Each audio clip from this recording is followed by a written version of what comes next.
We're talking about bones. We were supposed to do this back in November. Hurricane kind of mixed up the schedule a little bit. We did a talk on breathing, and now we're up to bones. So the color's kind of flat here. It's the best we got. Hopefully you all kind of get the idea what we're doing here. So this is one of my logos. I use this often. That kind of shows that health, my vision of what health is, it's that you got what you can't see with the organs and the bones, the muscles, to the last figure on the right, which has some of the acupuncture meridians, acupuncture meridians, which is a bit more, you can tell on the outside of your body where those different points are at. So here's some of the past discussions, and why I like to kind of bring this into the discussion here is because they're all connected. Everything that we've done so far has kind of been working upon each of the different things. We started off with just talking about what holistic health was.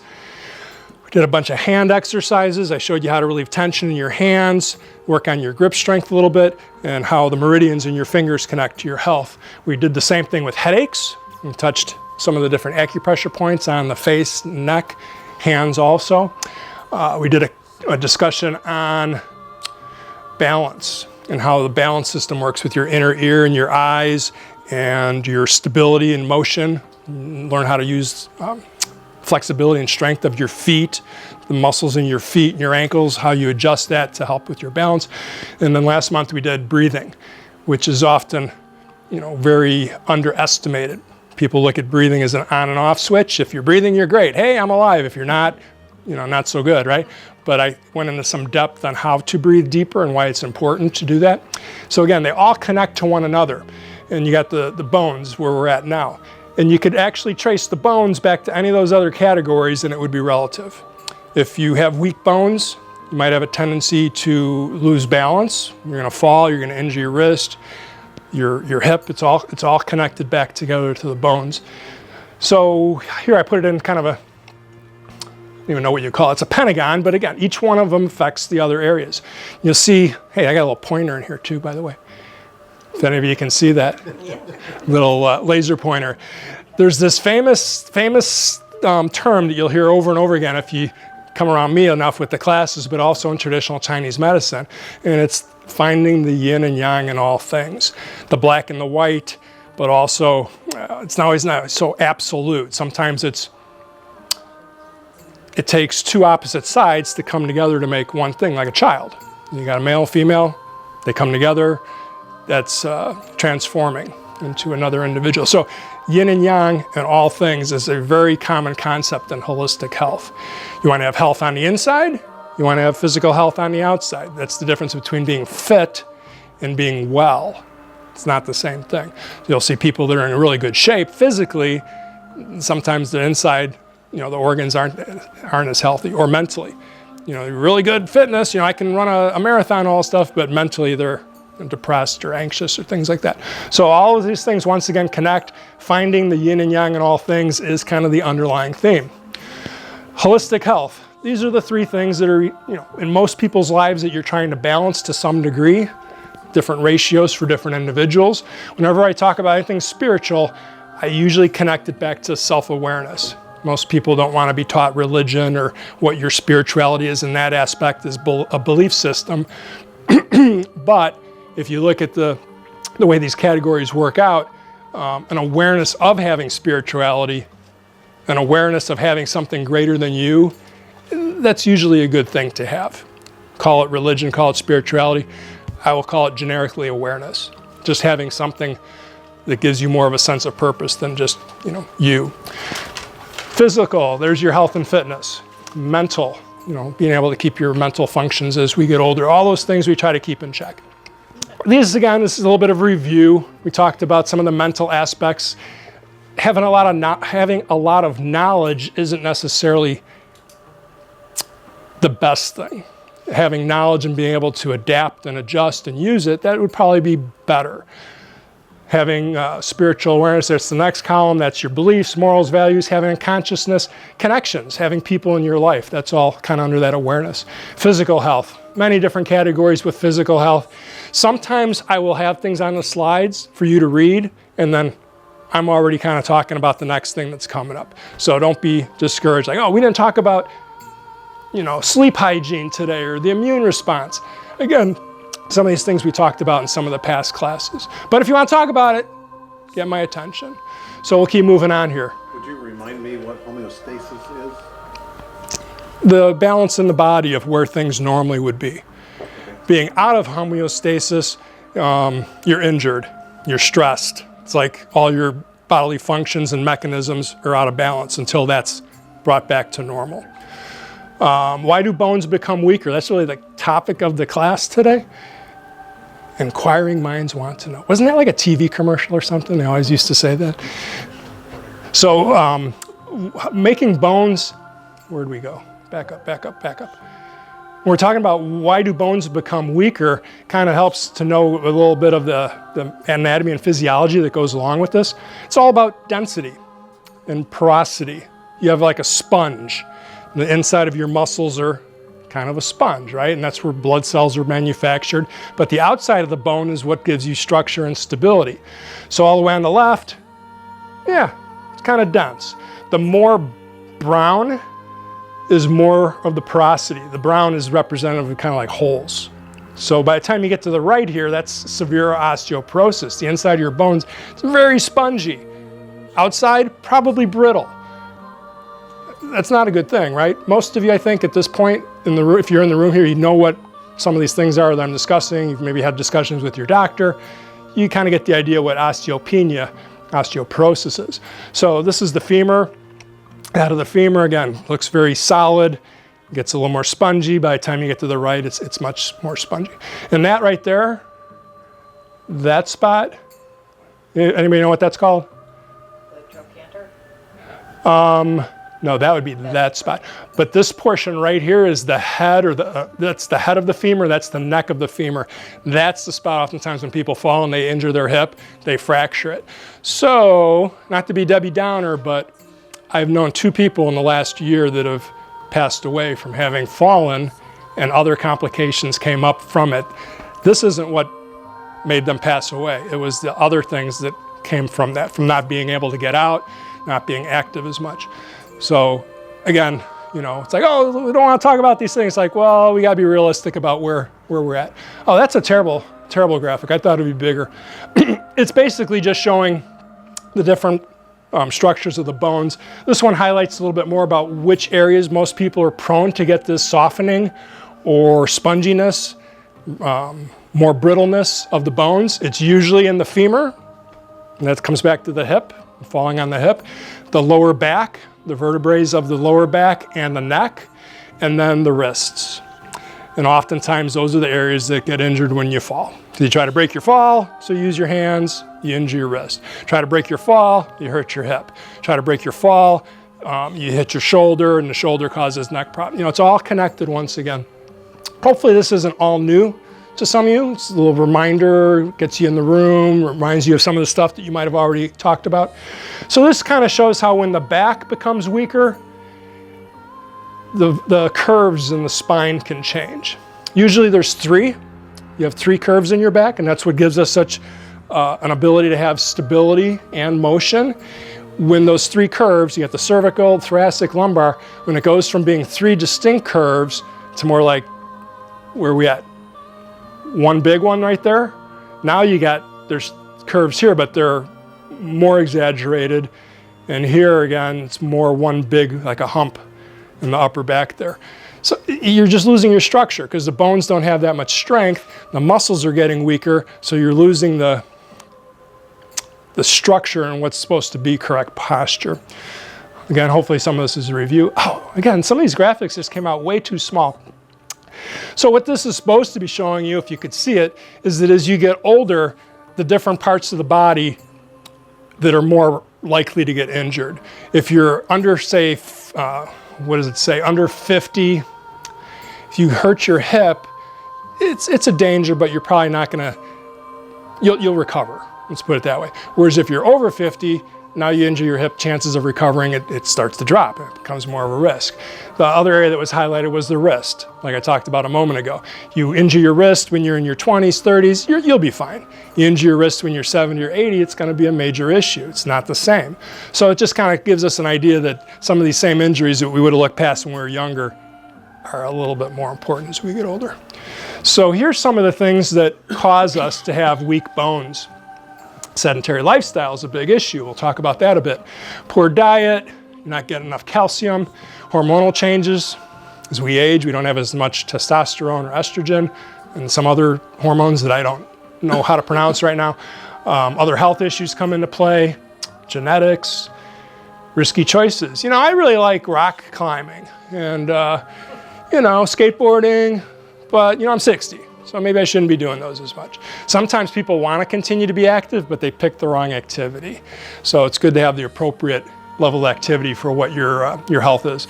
Mixed priorities, you know. It's like, I really want to go stand on top of that roof and replace some shingles because I don't want to pay the money. Well, your priority might not be your health if you're up on the roof. I don't go on the roof as much these days. It's not worth it. Okay, anybody bake? Cook, bake. Baking is a little bit more relevant to what the example is here. So if you could see it, if it was a little bit better picture here, you could tell each one of the pictures shows you that the ingredients were a little bit off. They didn't put enough baking powder, they put in too much eggs, too little flour, they overcooked it, they undercooked it. So it's a recipe that went wrong. We are a recipe. And over the course of your life, you put in the right ingredients. Hey, I got a good cake. The cake turned out perfect. Or you missed one of the ingredients, but you tried, but the cake's gonna be a little bit off. So we're kind of like that recipe.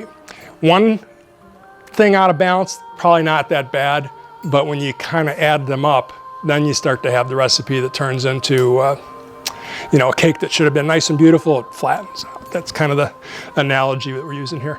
Hormonal changes from age and genetics.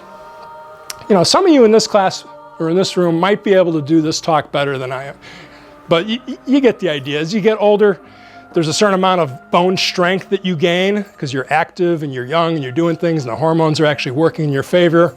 As you get to the 40s and there beyond, muscle mass decreases. And really it's relative to exercise and activity. They go together.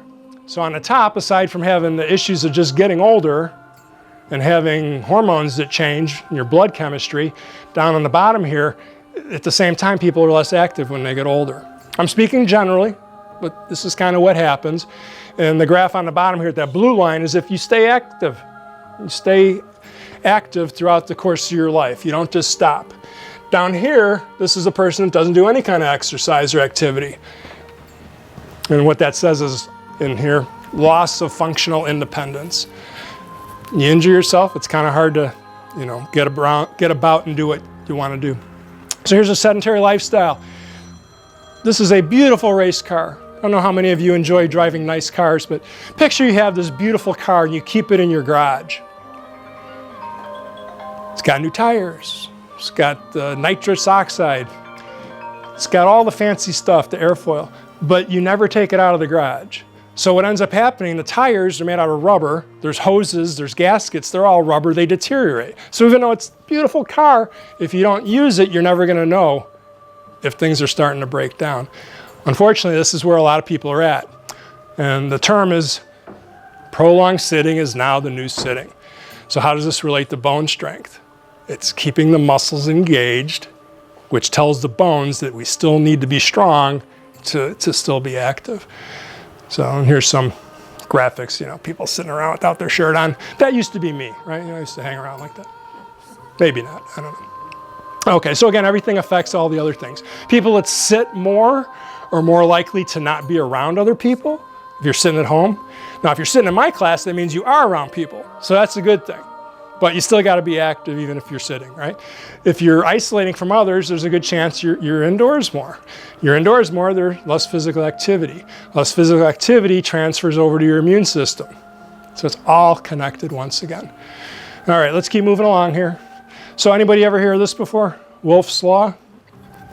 This is the thing that says that I'm not sitting in a chair anymore, but I'm going to get up and stand in this stance. Like when we practice Tai Chi, Qigong, everything's going to come back to Tai Chi and Qigong eventually. If I'm in this position, I'm putting strain on the muscles.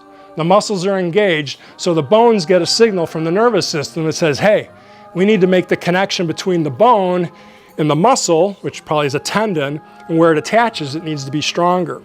So in other words, you're still in the game. Your body thinks that you're still being active. And that's what Wolff's Law is about. When you put the muscles under tension, the bones get stronger.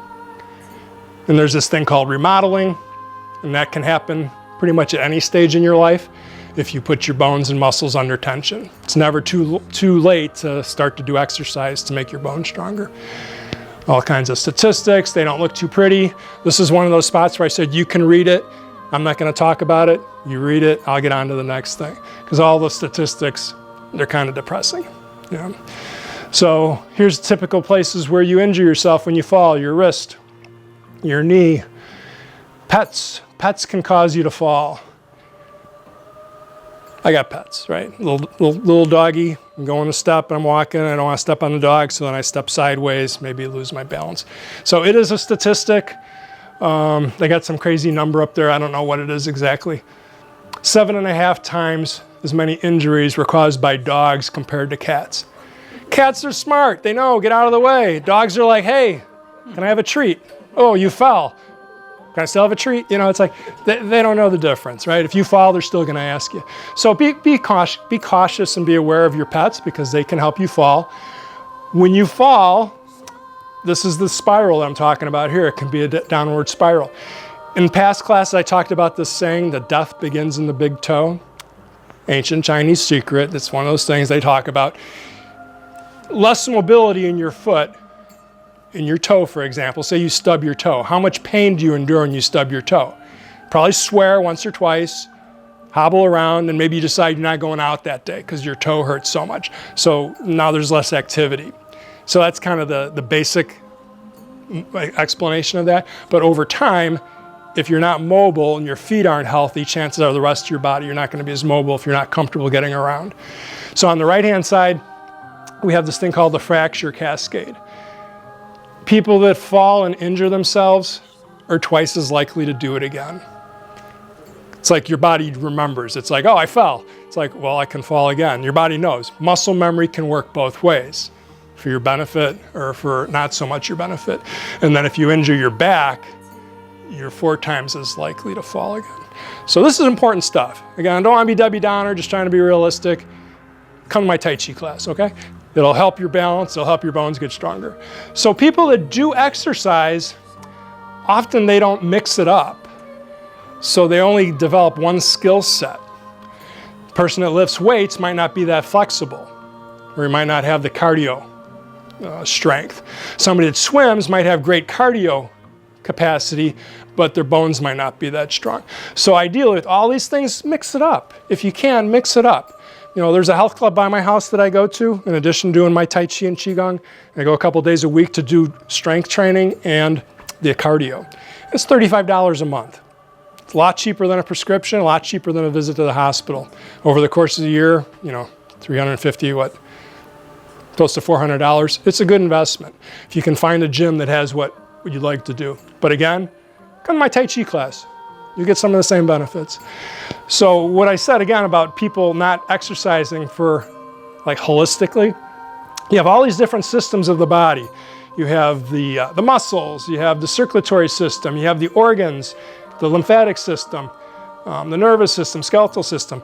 Most people don't look into it that way when they exercise. They just want to get their arms and legs moving. Why Tai Chi and Qigong and some other exercises like yoga and Pilates are so beneficial, it's because you're moving the torso where the organs are at. You move your arms and legs, hopefully the heart, the lungs, they get exercise from doing that. But what about your spleen, your pancreas, your liver, the kidneys? How do they get exercise? I don't know. They get enough blood flow, maybe that's enough. Most of the softer exercise styles, you squish, you twist, you breathe deep, it moves the diaphragm, the organs are constantly getting this little bit of exercise. That's what holistic fitness is all about. If you can move your wrists, your elbows, your shoulders, your ankles, your knees, your hips, and your spine, all the different parts of the spine, you know, broken into 3 areas, chances are you're going to be more active and healthy. If you just exercise your legs, well, you got all those other parts of the body that are going to go bad sooner or later too. Anybody have questions, comments, complaints? Everybody's just going with the flow. A lot of information, right, Jim? Do you know where acupuncture has actually worked? Yes, Okay. definitely. For bone? Or for just Well, we got in this discussion a little bit before the class started. For some of the bone issues, like say you had arthritis, say you had arthritis in your shoulder, we're bringing that up. It's not going to fix it, but it might give you some relief. It might give you pain relief. Western medicine in the last few decades has started to acknowledge acupressure, acupuncture, herbs, all the traditional Chinese medicine a little bit more than they used to. So you might go to an acupuncturist to get relief, pain relief, without having to use medications or prescriptions. Is it going to fix arthritis? Probably not, but it will help manage the pain. One of the things that you can use is something called a TENS machine, T-E-N-S. You used to have to go to the doctors to get it. And what it is, it's a little machine. It has 2 electrodes, and you put them on either side of where you're experiencing the pain. And it's like acupuncture in that it deadens the nerve and you don't feel the pain. It's not going to make you better, but it allows you to do things on an ordinary basis that you usually can. And you can do it on your own. A good unit might be about $50. You can get them on Amazon or at CVS. I have one. I've managed and tried and experimented with all these things. It does work, and you can put it on different parts of your body. And if you go to a chiropractor and have them do it, they'll probably charge you $70 to $100 for each session. That's a type of acupressure, because there's no needle. It's using electrical stimulation on the surface of the skin. It's still on the nerve that sends the signal of the pain signal. There are all different theories on how it works, but it does work. I've used acupressure for headaches, sinus issues, for some pain. I've injured my knees in the past where I did acupressure on the points around the knee to reduce the inflammation, increase the circulation. So you can probably talk to other people in the room. Pretty sure if you've tried it, it's given you some benefits to it. So the idea of moving your body in many directions kind of goes back to the holistic fitness. If all you do is swim, chances are you're moving the body only in a certain direction. Or if you walk, it's always kind of in one direction. Other exercise methods, you move in 3D space. And that's what happens with Tai Chi, Qigong, yoga. Functional fitness, if you go to a health club, you might get a trainer that knows about functional fitness. They'll have you move in directions that normally you wouldn't move, because they understand how the human body moves in 3D. I just learned this morning that Medicare, I don't know if it's all plans, but Medicare will buy you a membership in health clubs. That's a good thing. Some of them are starting to do it. So I don't know the details, what you get from the membership. Yeah. But You got something to add with that? Yes. Medicare will also pay for acupuncture if you have a particular diagnosis that they think it will help. Well, that's wonderful. Some of these things are actually starting to evolve, because when I had some back issues in the past, or my wife's a better example, they were going to pay $30,000 for a microdiscectomy for her lower back pain, but they wouldn't pay for yoga or a trip to the chiropractor. It's like, well, chiropractors say it's $100 a visit. They usually do say 10 visits. So it's $1,000, right? It's like $1,000 that might help without surgery versus $30,000, which back surgeries are not 100% successful. A lot of times there's other side effects that come off of that. But the way the insurance companies work, they're not going to do it. Hearing that's great. If they're starting to do it, I was just going to say United, if you have United Health, you can go to the RDV on Maitland Boulevard, which is a super nice club. well, it's not RDV anymore, but yeah, we know the place. So yeah. yeah, so that's great to hear. Maybe they'll start to pay insurance to come to my classes. That'd be even better. Silver sneakers. Yeah, silver sneakers. It's even better, and a lot of the Medicare Advantage programs have that, because you can join any number of health clubs. Because you might like the equipment at one club, Sure. but like the class is better at another. Yeah. So it pays. Yeah, that's great information. I actually, at the one I'm talking about by my house, I'd like to start teaching some of these classes there. Clientele seems a little young. They have older individuals that would probably be interested in my talks, I think, too. So this shows a little bit about how our balance. We like to think that we're all balanced with our posture and we stand straight all the time. Reality, we're more like that guy right there. We often stand with weight on one leg. We like to do this stuff. We drive with our arm up, or there's an endless amount of ways that our posture is not really good. And that's again why some of those softer types of exercise, they can rebalance the body and put it in the right spot over time. It's usually not a one-time does it. Move it or lose it. If you sit or lie down for a majority of your day, your body starts to respond to that. If you're up and active, even if you're not doing exercise, but if you're climbing stairs, you're doing gardening, you're getting in and out of the car instead of just sitting in the car, chances are your body's going to respond. Your nervous system will think you're more active than not being active. What were you going to say? Few months, I've had 2 relatives that have been hospitalized for conditions, and during that time, one of them was hospitalized for a week, and one was hospitalized for, like, bedridden, I'm talking about, for 2 to 3 weeks.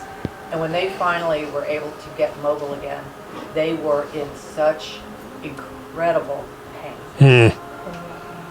And I guess it's from atrophy, from lack of circulation Sure. to the muscles, the ligaments. Look what happens when you don't go to the gym for a couple days. If you do that type of training and then you go and then you're like so sore, it's like, oh my gosh, I don't want to miss a week again because you're going to be so sore. And you're talking to individuals that might not have any kind of physical activity like that. So what were you going to say, Linda? When my daughter was in ICU, they told me that it takes 5 days to recover from each day. In bed. 5 days. Yeah. So here, the other issue aside from activity with being in the hospital, it's the psychological effects that come from it too. People often know that when they're in the hospital, it's like, oh, I'm in the hospital. I'm in that environment. So the depression, the anxiety, that wreaks havoc on your nervous system too. So it's not just that you're in the hospital, it's all the side effects, the ripple effects that come from it. And there's more of that connected with what's coming up here. So this has come into a bit more discussion in the last few years about the lack of sunlight and how that affects your body. It really affects your bones on a tremendous level. When I was young, I remember hearing about, you gotta drink your milk so you get your vitamin D, build strong bones. Hey there, come on in. And it's like here now, I'm 60, I heard that when I was like, 7 or 8. It's like, oh, now it makes sense. It's great that we had vitamin D added to the milk when we were young because so many people were having, rickets? That used to be a pretty common thing. And then all the other ones, osteoporosis, osteopenia, which weren't really being discussed or acknowledged as much. Rickets, that was a big one though they used to talk about. Look at that, my little graphic shrunk up again. So this is what happens when you don't get enough vitamin D. All the things I just discussed, osteopenia, osteoporosis, osteoarthritis, osteomalacia, rickets. If you're lucky, the very least would be achy muscles. Yes? Softening of the bones. So, you have some of the other ones where the bones become more brittle and not as dense. Osteomalacia, if that's the right way to pronounce it, it's the bones aren't as strong. They're getting to be spongy. Rickets is the bone's not growing the right way. So the bone might take a different shape than what it's supposed to structurally be. So this was from the Mayo Clinic. Too small to see, but again, it's just all the different things that come off of, aside from your bones being weak from not having a vitamin D, it affects your digestive system. There's different cancers that come from it if you don't have enough vitamin D. There's a whole list of them. I'm sorry I didn't make that bigger. So the reason why a lot of people don't have as much vitamin D compared to years ago, coming from the sun, is there's different parts of the world that are getting more or less sunlight. In Florida, we're in a weird spot because we get a lot of sunlight, but people try to stay out of the sun because they don't want to get skin cancer. So you go up north, people are staying out of the sun because it's cold or it's cloudy. It's like, well, what's the happy medium? So if you know a little bit more about how the sun works and the rays and the angles, then you can find times of the day that it's more appropriate for you to be out. Living in Florida, most of us aren't going to do any yard work at, say, 1 o'clock in the afternoon. But anything before like 11 o'clock in the morning or after 4 or 5 in the evening, sun's rays aren't as strong at that time. So those are good times when you can get the sunlight. So again, the color's terrible here, but August on the left, everything's kind of orange or red, which means pretty much everywhere in the US you're getting a good amount of sunlight.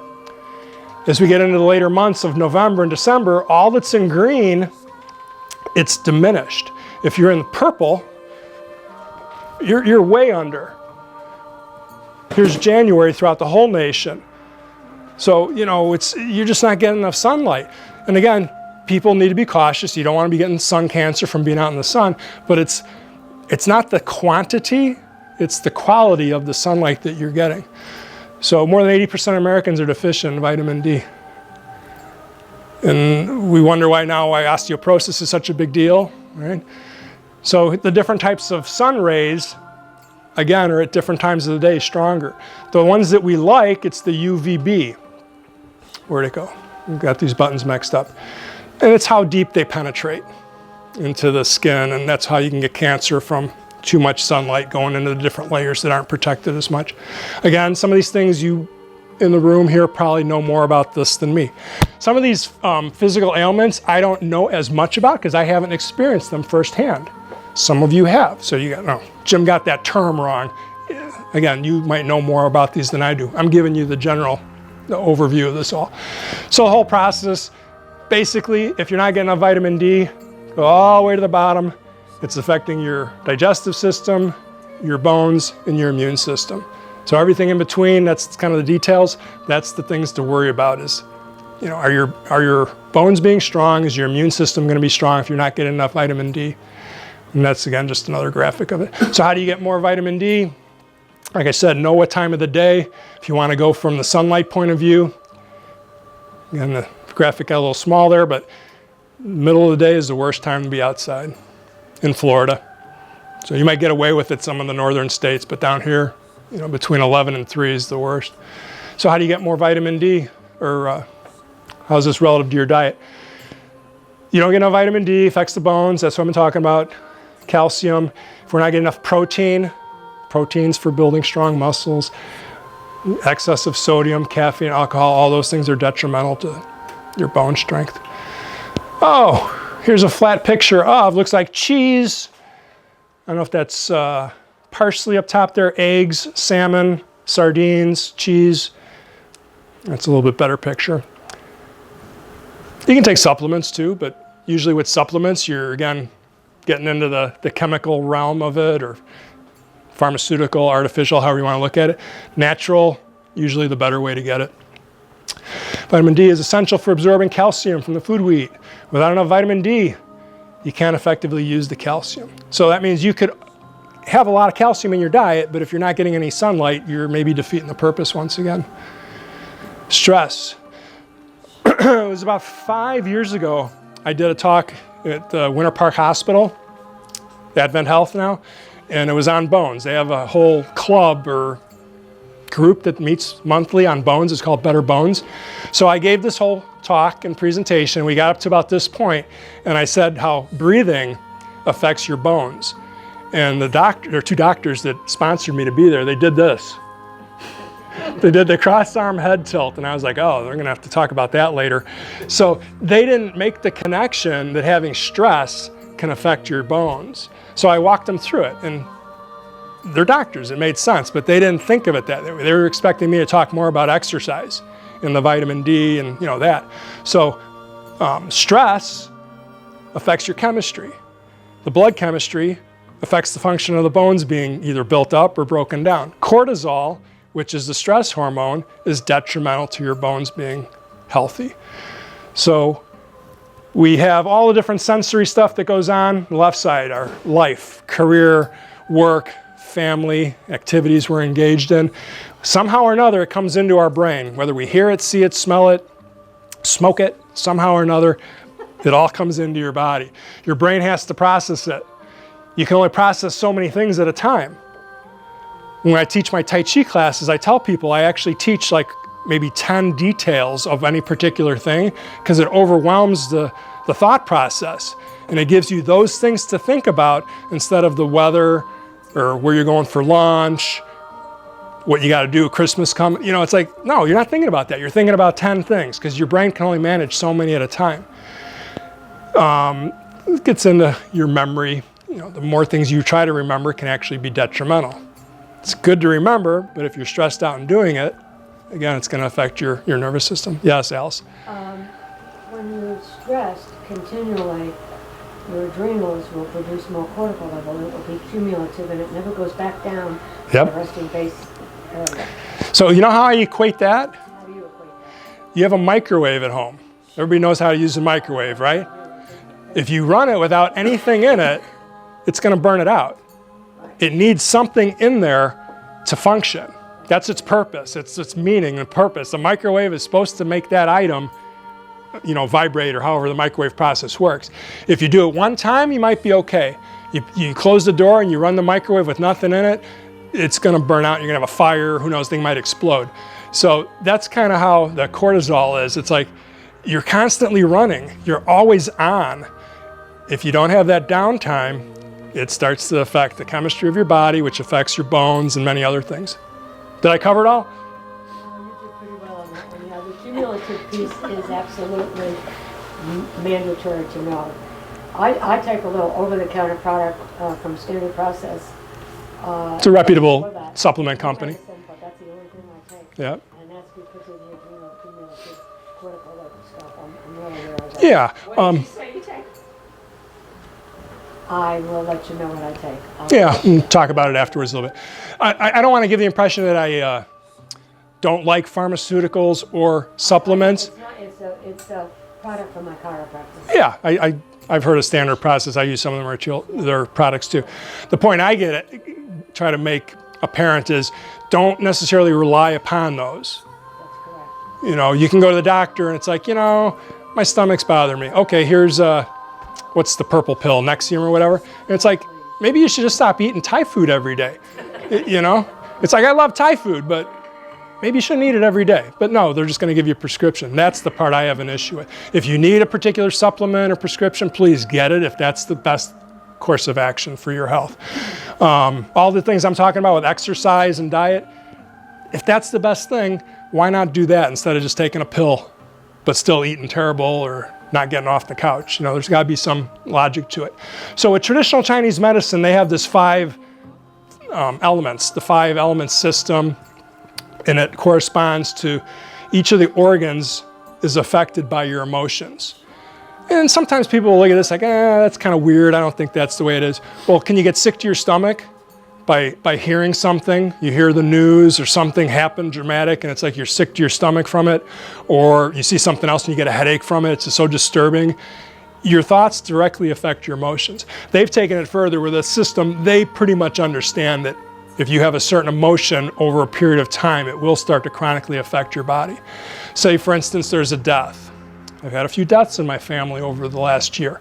Chances are you're going through a grieving process. I'm going through that and processing it. That makes you sigh.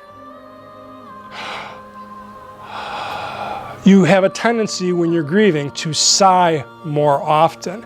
That is a breathing mechanism, and oftentimes it's a shallow breathing mechanism, so it affects your lung function. Traditional Chinese medicine has been doing that type of science and research for, some think it's over 3,000 years. It's been in the United States for like the last 50 maybe, and now in the last 10 or 20 people are actually listening to it. Someone else have a question? Let's keep going. So, root cause of disease, this really threw the Winter Park Health Facility on, threw them off a little bit. If you're breathing too fast or too shallow, that'll affect your thoughts. So if I ask everybody right now to take like 5 real quick deep breaths, it's going to kind of wake you up and you're going to be a little bit anxious for a moment. And that's a quick way to adjust your blood chemistry, just real quick. We can do the same thing the other direction. Take 5 real slow breaths. And then you get that calm that comes from it. So your breathing affects your thoughts affect your emotions, which affect your blood chemistry affects your organs. Organ function affects your bones. How do we fix it? You should be aware, hopefully, what your level of fitness is. That's what I was saying. If you're not comfortable with rock climbing at this stage of your life, don't go rock climbing. If you're not comfortable with parachuting, don't go parachuting. You know, you got to know where you're at. George W. Bush, he parachuted when he was like 80 years old, didn't he? He did okay. You know, he knew what he was doing with that level of activity. I'm being kind of, over the top with that, but the quality of your health and your goals and interests. Interests.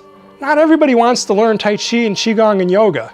I've been doing it for 40 years. I know the benefits, so that's really something I'm strong about endorsing.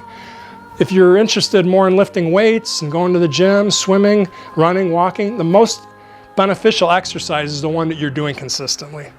Pick one or two of them, mix it up, and just try to do something consistently. Oh, welcome to your new part-time job. You retire. Some of you have been retired for a while. It's like, I got all this free time. And then it's like, well, I'm spending 20 hours a week watching my diet and reading about how to stay healthy and going to Jim's classes and doing the lecture. It's like, it's a part-time job.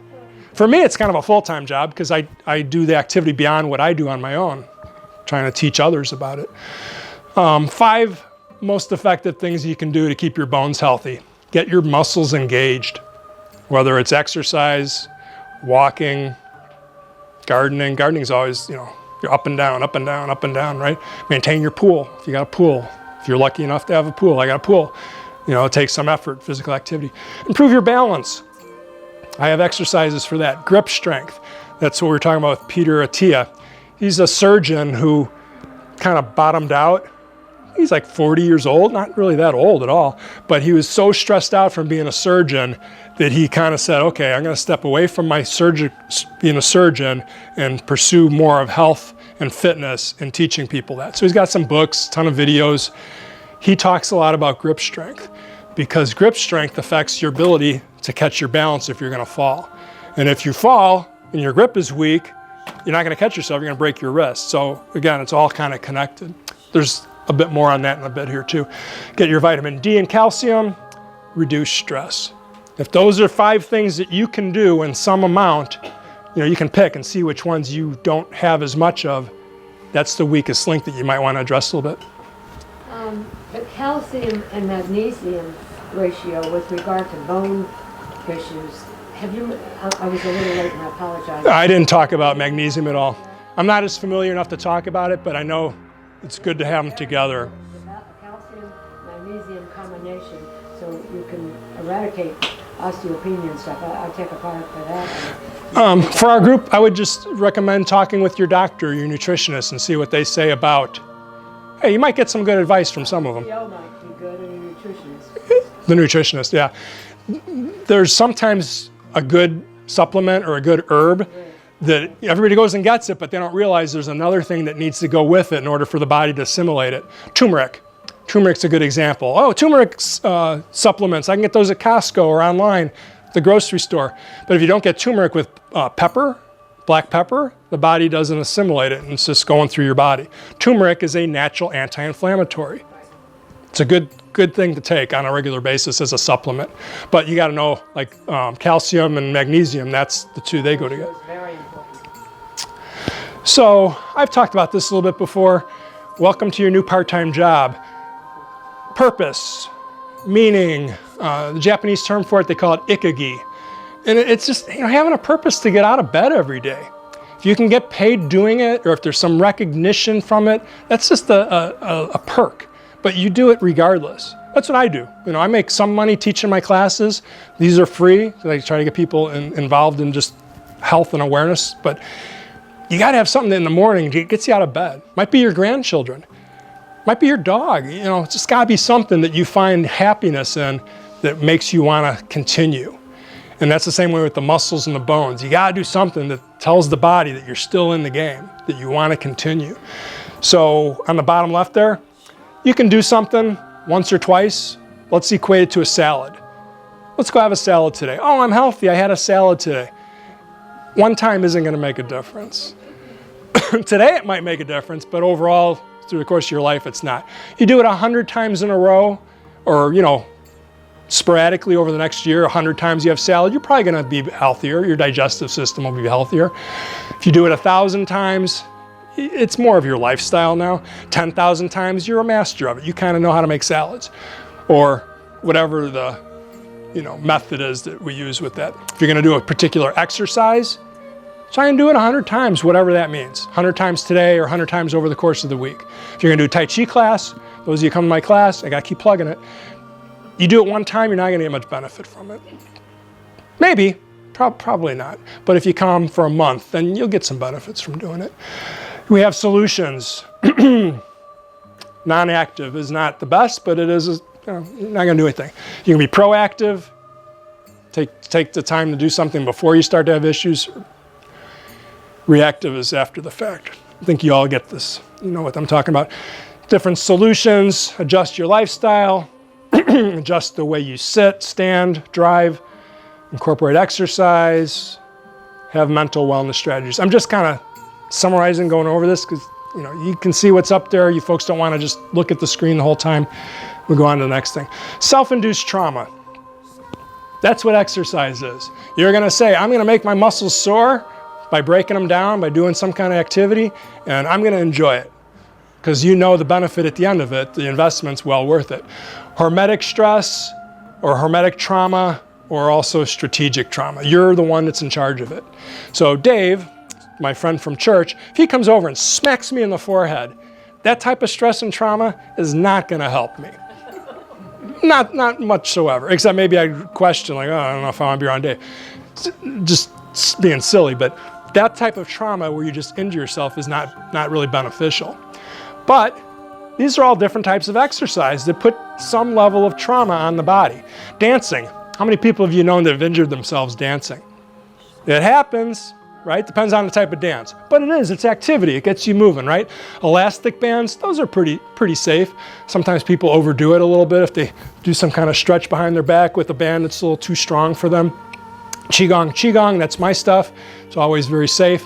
Pilates, pretty safe if you have a good instructor. Stair step machine, it's brutal. I do that 3 times a week. The Stairmaster. We don't have hills. I can't hike in Florida, so I got to do the Stairmaster. But I've seen people trip and stumble on them that are half my age. Hit themselves. One of the top executives from Apple, I think, a few years ago, he was on his treadmill, slipped and fell, hit his head on the treadmill, killed himself. It's like he's trying to do the right thing, trying to be active. He had some trauma beyond what he was getting from the treadmill for the exercise. Tai Chi, I got the treadmill we talked about. Weights. Weights, for the most part, can be safe if you know what you're doing. Use light weight. If you're going to use heavier weight, maybe get some instruction. Again, know what you're doing. Yard work, yoga. Impact. So things that put impact on the body will develop more bone strength, but at more risk for injury. Aerobics. Definitely heard of people getting injured from practicing aerobics over my lifetime.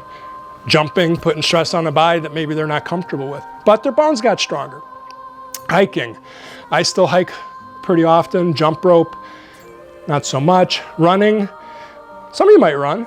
If you've been doing it, you enjoy running, run. If you're just starting any of these things, I would go with the softer stuff. Stair climbing, tennis. A lot of people try to stay active with tennis in their later years. Good way to really injure your knees, your back, your hip, and then fall, and then there's that spiral. It's like, they're options, but are they the best options? Are they the best option for you and your level of fitness? Vibration. This has become more popular. They have these machines that you can either stand on and they kind of vibrate and you try to hold your stability, or I don't know, I haven't used it.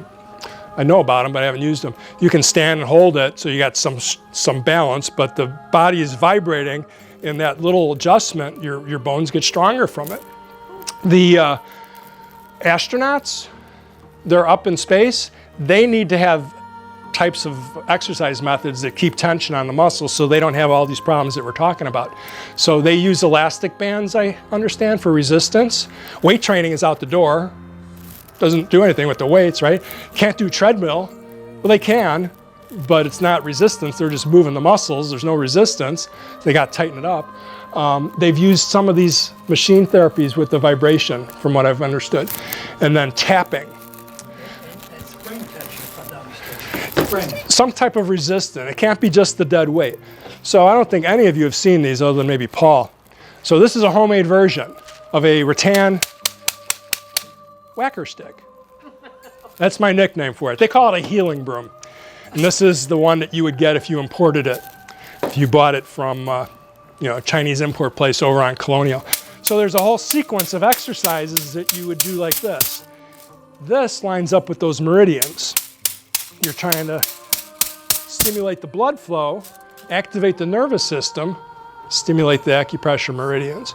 And there's a whole sequence that you do over the whole body. So that's what those are. This is a solid one for when you get a little more advanced. This goes hand in hand with martial arts training, so I wouldn't expect some of you folks to be doing this stuff. I would do it though. And this is very strategic. I'm not hitting the bony part of my elbow. I'm not going to hit my head for the most part. It's very strategic in the areas that you would do it. So I got some graphics on some of these too. Methods to prevent osteoporosis. These are all the soft ones. These are the ones that are less stress on the body that you can modulate so as not to injure yourself trying to become healthier. Weight training with dumbbells, running and jogging to whatever your ability is. Martial arts, a lot of people that aren't in martial arts think of martial arts as just being fighting.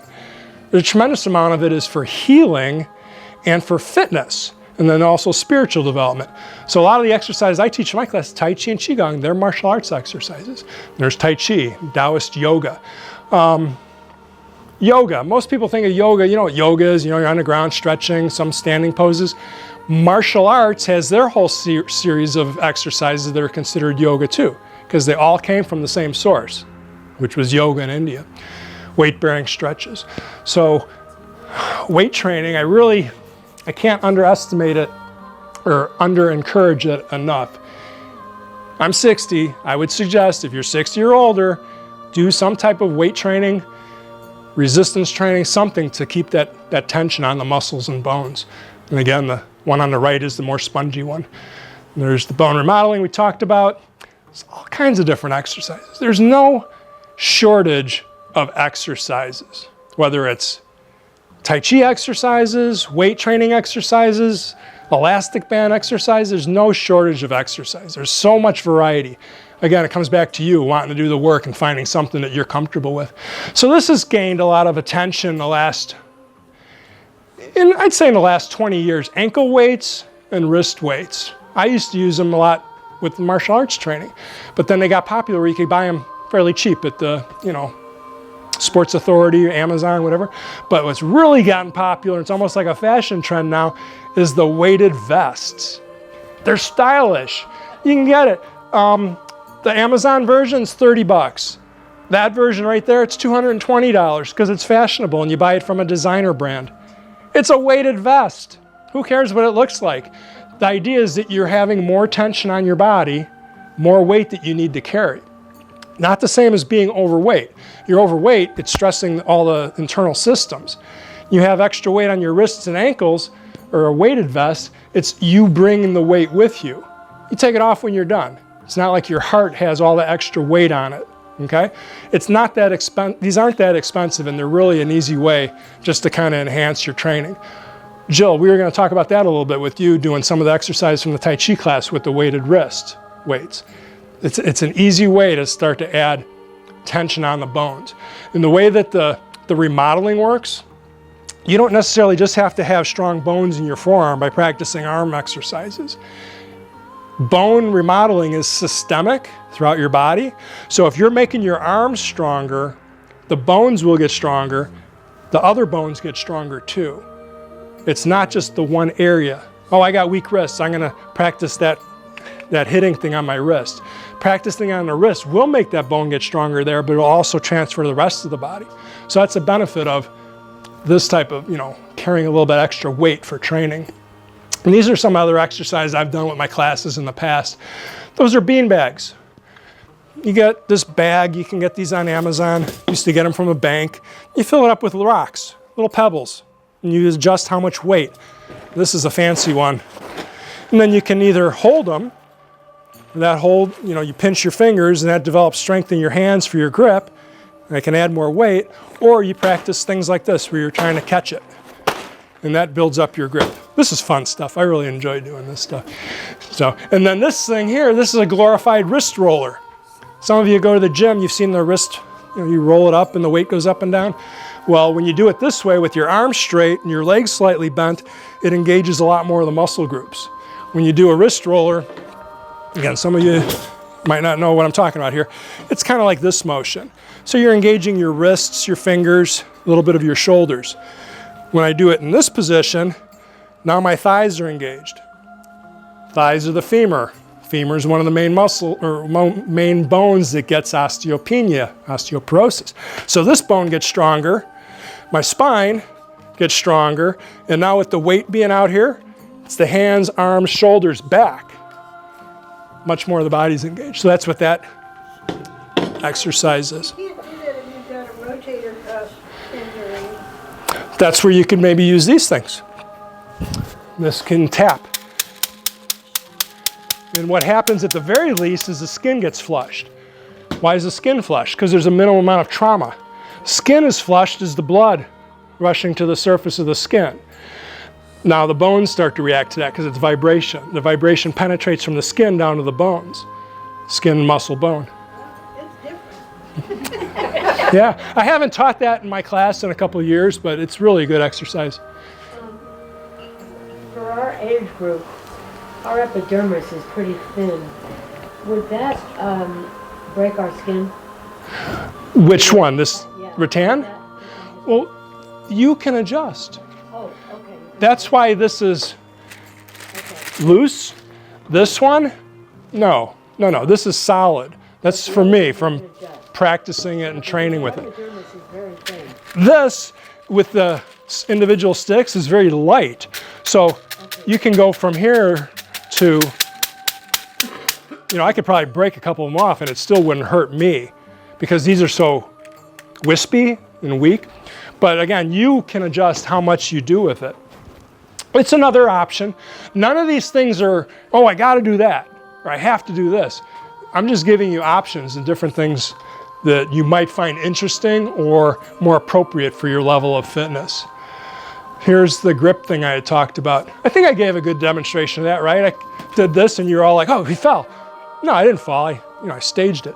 But your grip has a lot to do with not falling, not injuring your hip, not making your bones more brittle or porous than they might be. Because again, once someone falls, the chances of them falling again, it gets to be higher risk. Remember these things? I hated those things. So boring. You got to do 100 of them before it really starts doing something. Most people do 4 or 5 and then they stop.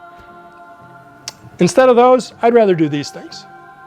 I find them much more fun and interesting, and they usually develop more than one thing. That's mostly the grip. Peter Attia talked about that a lot. Threw that name out, again, that surgeon. If you find the interest, look him up on Amazon or on YouTube. Pretty interesting stuff. He suggests you doing dead weight hangs, where you have just a bar in your house, like we used to have with kids. We'd have the pull-up bar between the doorway when I was a kid growing up. I'm not the only one, am I? And just holding it, and then gradually taking away more of the weight of your feet. You try to get where you're just hanging, and then you get up to where you can do it for a few minutes. Really strong for developing your grip. And some other upper body strength. So again, that's just reiterating that. So we've done these a little bit. Instead of having any apparatus, just this stance alone is really good for the strength of your legs. It's a horse stance, like you're sitting on top of a horse. And then you can do these positions where you try to squeeze your wrists all the way up, all the way down. So now it's a wrist exercise, it's a grip exercise, it's a shoulder exercise, back, thighs, and then we do different angles. You do it off to the side and it engages different muscle groups. Those are the cheapest. No equipment, no expense. You just got to do them. They get boring. You got to do them. You got to do some type of exercise. So some of the things that we do in my class, we do this where you stand in a particular spot, just like that. After a few seconds, your body starts to get a little uncomfortable. Your nervous system starts to get challenged because you want to stand up. I'm sure some of you have done things like this in the past. You didn't want to do something, but you had to for a few seconds or minutes, I don't know, hours maybe. And that's a way that you can challenge your nervous system. I have tons of these exercises. I didn't make them up. I'm not a jazzercise person who in the last 20 years watched some videos like Jane Fonda and said, I can do that too. I don't know where she learned it from, but jazzercise in general hasn't been around for the test of time. A lot of people have gotten injuries from that type of stuff. What's the dancing? Zumba. That's a pretty popular thing the last decade. I've heard some people have gotten injuries from that though too. How intense are you doing it? You know, if you're not doing enough to feel like you're doing something, people jack it up a little bit. And then it's like, oh, I'm going to move more. And then maybe they get injured from doing it. Hasn't proven the test of time. Those are soda bottles, 2-liter soda bottles that you hold them. And then you do the body positions, and it puts tension throughout the whole body. It's not just the hands, it's the legs, the back, the shoulders. I've done this some with my classes, but it's been in the past. I have to read the room sometimes of what exercises I'm teaching. And this is the whole series of exercise. We did some of these today. They look like yoga, but what most of them are doing, you're standing up. Oftentimes as we get older, people don't like getting up and down, up and down, up and down, unless you're comfortable with doing that and you've been doing that. If we just started today, oh, everybody's in the room today, let's try some of Jim's exercise. And I say, let's get down on the ground. I'm gonna get the head tilt, the eyebrow, like, I'm not getting on the ground, Jim. So, but if you look, I'd say probably 90% of the exercises, it's called Taoist or martial artist yoga. It's done standing up. There's a few of them that are on the ground, but most of them are standing up. And if you think that's a lot, that's my curriculum just on this chart. That's from the people that I've learned from. My teachers, this is their chart.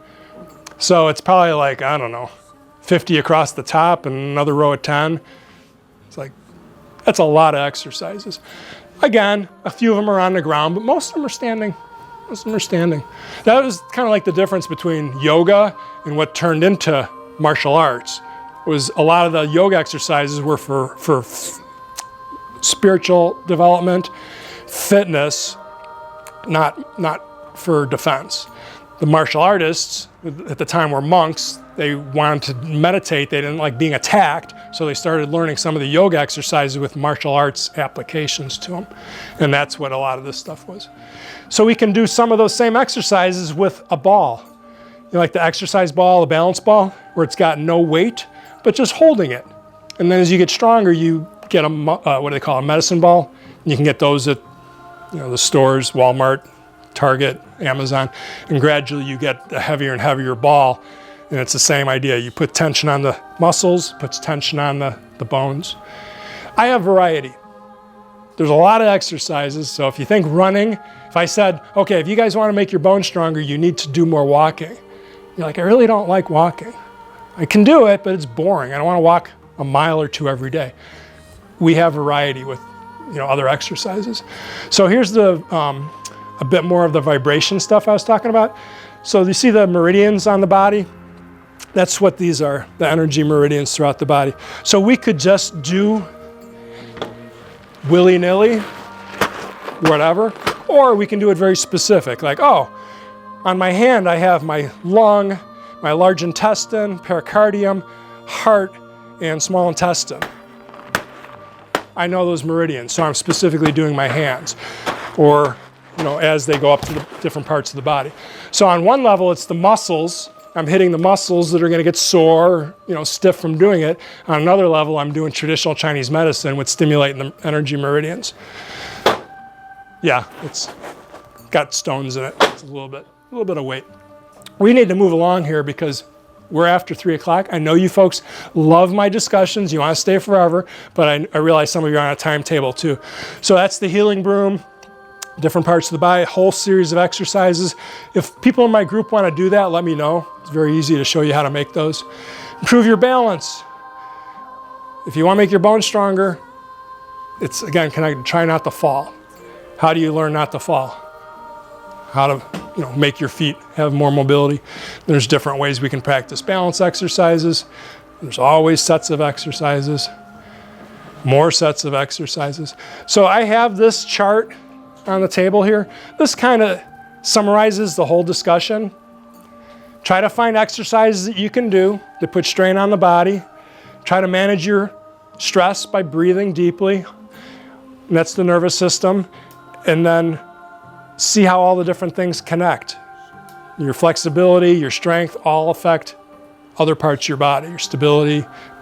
It's all connected. What were you gonna say, Jeannie? I was just going to say that you will have this up on your website. So people who want to go back and maybe you missed a slide, you wanted, what would that, you wouldn't really buy that, I wanted to see what it really says. That's on his website, which is written on top of this, on almost all of it. Yeah, it's on all my stuff. I have a page here too that has my biography on it. If you flip on the backside, it's got all different places you can find my stuff. Thank you for the plug. So I try to have, you know, I like people to come to my class. It pays for my lunch and some of my other things. I enjoy that. But I offer these classes, and I have on my YouTube channel these classes, which I'll put better graphics, so if you want to watch them in the future, it's like 250 plus videos of classes and lectures and presentations on this type of stuff. So for me, the thing I talked about earlier, the ikigai, having some meaning and purpose, it would be great if everybody came in and said, Jim, you know, here's $1,000. I really like you. It's like, oh, thank you. No, being realistic, that's not what I'm doing. I'm trying to offer an education so people can better themselves. And in the process, maybe, you know, you affect other people too, and it just spreads. You only do one thing at a time for the most part. And this is what I enjoy doing, trying to spread the word with this type of education towards your health and fitness. So if you have questions. I came in part because I wanted to hear what you thought about calcium, because years ago they used to prescribe Fosamax. Now they're telling you don't take calcium, you know, to try and sustain your bones. I'm like, really? Why not? I mean, you can only eat so much. Yeah, so I'm not a pharmacist or in that venue. My daughter actually is pursuing pharmacy, so hoping she's going to change the world with bringing some insights into it. I do go to a nutritionist, and that's where I kind of get the advice on supplements or what medications to stay away from. I don't take any prescriptions. I've only heard a little bit about that one that you're talking about. So my understanding is with some of the supplements like that or the pharmaceuticals, you're getting bone strength, but you might be getting bones that are brittle. So it's stronger, but if you fall, then it's going to be a problem. So always nutrition is the best route. Again, if you're discussing it with a nutritionist or physician, do you have information on this? My doctor said that the calcium supplements were more likely to lead to kidney stones than they were to helping my bones. It's always a side effect. And that goes back to that comment I said, there's yin and yang in all things. There's always going to be a downside on it. The Ozempic, yay, we can lose weight now. Give it some time. There's going to be side effects. You have to take it forever. And they're losing muscle mass and bone density because there's always going to be a side effect. So if you're in a position where you have to take whatever, whether it's for making your bones stronger, for losing weight, migraine headaches, I have experience with that, by all means, take whatever's going to keep you safe and healthy at that point. But going the natural way, for the most part, it's kind of been proven for thousands of years in a lot of different areas. You have to be careful with the vitamin D3 too, because if you take too much of that, it drives your calcium up to a non-healthy level. So you got prescriptions, which it's supposed to be. So the difference between a prescription and a poison is what? How much you take. The dosage, right? So we have arsenic on some level in water. Too much, you're going to die from that, right? So supplements, a lot of them now, you can get them at the grocery store or online or whatever, and it's like, well, they're supplements. They must be safe. It's not a prescription. But if you're taking 1,000 of something you should only be taking 1 or 2 of, then it's the dosage, right? Alice? I take a product that I've taken a very long time for my bones. And one of the things that I used to do my blood work maybe once a year. I had my GP give me a script. I do my blood work more than once a year, and I review it. Yeah. So I'm looking at anything I'm taking. I'm looking at what my blood work is doing. So that might be a little suggestion. Definitely. Increase your blood work. Have your GP give you... I get my blood tested every year, sometimes twice, depending on what's going on. So, you know, you can use me as an example, but not always, right? I don't take any prescriptions. I don't either. Because I haven't needed them for anything that I would need to take them for. But I would try not to take them anyway, because that's kind of my philosophy on health, is try to go the natural route with diet and activity as much as possible until you can't.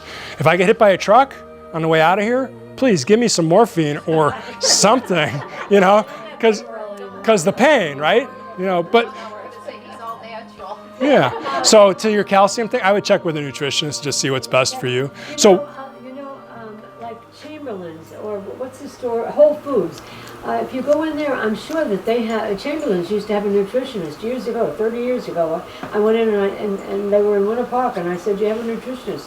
She had a little hole in the wall in the back with her books up from the ceiling Yeah. to the floor, and I started working with her. So something else to be aware of with this, though, just because you go to a doctor or a medical doctor or a nutritionist, they still need to know you. That's correct. You know, it's just like, I use ginger as a good example. It's like, ginger's good, it's anti-inflammatory, or turmeric, good, right? Not everybody's body reacts the same way to it. So while it's seemingly like a good herb, for some people it could actually give them more digestive problems than what they anticipated. Or aspirin. Aspirin, oh, well, it's pretty safe as far as anti-inflammatories. Everybody can use aspirin. Well, some people, it's going to make their stomach bleed and they're going to have gastrointestinal problems. So even though things are considered good, the dosage has a lot to do with it, but also the individual's composition. It's called constitution for this type of conversation. And with that Chinese pentagram I showed you earlier, with each of the different organs being affected by the emotions, they have different types of individuals. With Ayurveda, it's the doshas. So it's like some people are more prone to this type of food being good for them, or some people are more prone to this type of climate being good for them. So it's different. Not everybody's the same by any means, not at all. And they figured it out to some extent. There's a science in the patterns that people have. So your calcium issue might be different than Christine's calcium issue. So any other group questions? Because I know some of you can't kind of hang around afterwards and ask questions in private too. If no other group questions, we should wrap it up. So thank you so much. Thanks for coming. Hope I added to your information on this topic.